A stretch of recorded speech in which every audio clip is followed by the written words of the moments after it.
Chicken എല്ലോടുകൂടി കൊത്തി അരിഞ്ഞത് 2 kilo, ഇഞ്ചി 2 വലിയ കഷ്ണം, പച്ചമുളക് 5 എണ്ണം, ചുവന്നുള്ളി 1 കപ്പ്, വെളുത്തുള്ളി 2 കൂടം, വേപ്പില ആവശ്യത്തിന്.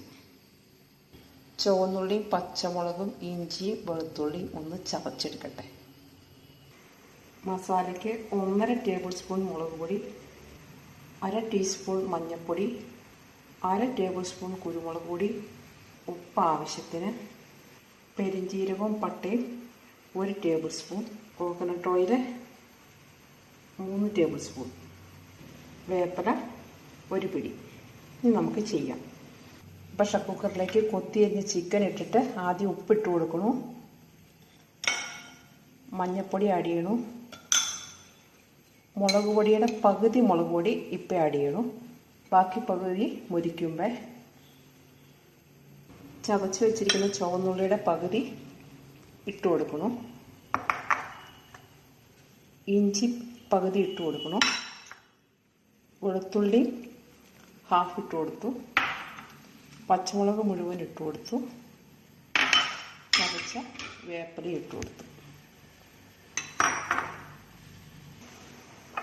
1 ടേബിൾ സ്പൂൺ കോക്കനട്ട് ഓയിൽ ഒഴിച്ച് കൈകൊണ്ട് തന്നെ നന്നായിട്ട് മിക്സ് ചെയ്ത് കൂട്ടി തിരുമുക. ഞാൻ ചെറിയ നാടൻ കോഴിയാണ് 2 എണ്ണം കൊത്തി അരിഞ്ഞെടുത്തേക്കുന്നത്. ബോയിലർ ചിക്കൻ ആയാലും കുഴപ്പമില്ല.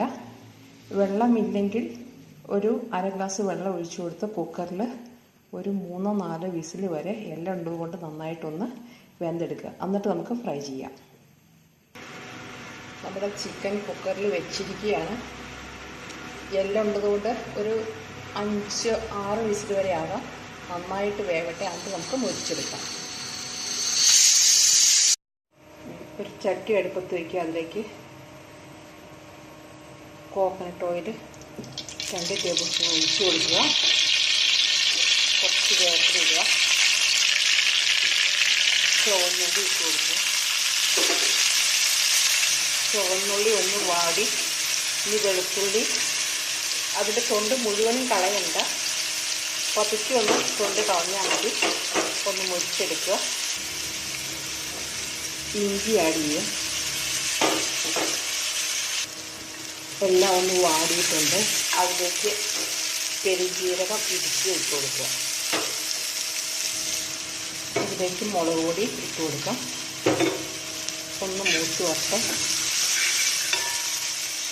ഈ മൂത്ത മസാലയിലേക്ക് ഈ ചിക്കൻ്റെ ഗ്രേവി ആദ്യം ഒഴിച്ച് കൊടുക്കാം. ഒന്ന് വറ്റി കുറുതാകട്ടെ.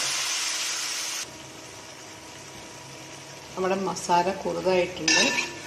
അതിലേക്ക് ചിക്കൻ ആഡ് ചെയ്യാം. ഒന്ന് ഇളക്കി യോജിപ്പിക്കാം. നമ്മുടെ ചിക്കൻ വെള്ളം വറ്റി തുടങ്ങുന്ന ഈ സമയത്ത് നമുക്ക് കുരുമുളക് പൊടി, അത് അവരവരുടെ ഇഷ്ടമാട്ടോ, ആഡ് ചെയ്യാം. പിന്നെ കുറച്ച് വേപ്പില വീട്ടിലുള്ളവരാണെങ്കിൽ കുറച്ച് നന്നായിട്ട് ചേർത്ത് മുരിച്ചെടുക്കാം. കുരുമുളക് ആഡ് ചെയ്യേണ്ടെങ്കിൽ ഫ്രൈ ആവുന്നതിന് മുമ്പ് ഈ പരുവത്തിൽ ആഡ് ചെയ്യണം. എന്നാലാണ് ആ മസാലയിലേക്ക് ശരിക്കും പിടിക്കുകയുള്ളൂ. നമ്മുടെ ചിക്കൻ റെഡി ആയിട്ടുണ്ട്. ഒന്നും കൂടി മുരിച്ചെടുക്കേണ്ടവർക്ക് മുരിച്ചെടുക്കാം. വെളുത്തുള്ളി ഇടുമ്പോൾ ആ പുറത്തെ പൊടി മാത്രമേ കളയുള്ളൂ. എന്നിട്ട് ചതച്ചെടുക്കുകയാണ്. നമ്മുടെ ചിക്കൻ റെഡി ആയിട്ടുണ്ട്.